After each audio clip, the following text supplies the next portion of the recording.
एक वृद्धा की एक गर्भवती बहू थी।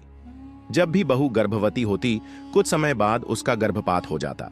बहुत से डॉक्टरों को दिखाया, कई जगह इलाज कराया, लेकिन हर बार वही नतीजा होता। थक हार कर वृद्धा ने तय किया कि वह अपने बेटे की दूसरी शादी करवा देगी। कुछ समय बाद उनके घर एक साधु भिक्षा मांगने आया। साधु ने वृद्धा से कहा, मां, कुछ भोजन दे दो।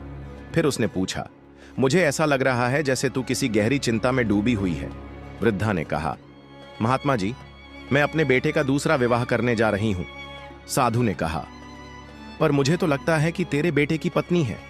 वृद्धा बोली, हां, पर मेरी बहू बांझ है, वह हमारे वंश को आगे नहीं बढ़ा सकती।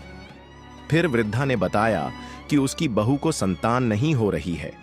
हर जगह इलाज करवाया, बड़े बड़े डॉक्टरों को दिखाया, लेकिन कोई असर नहीं हुआ।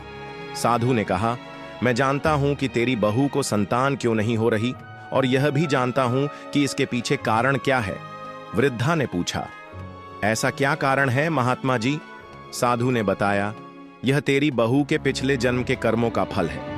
पिछले जन्म में तेरी बहू ने एक गर्भवती कुतिया को डंडे से मारा था। उस कुतिया के गर्भ में 8 पिल्ले थे, जो उस मार से मर गए। उसी का श्राप तेरी बहू को लगा है।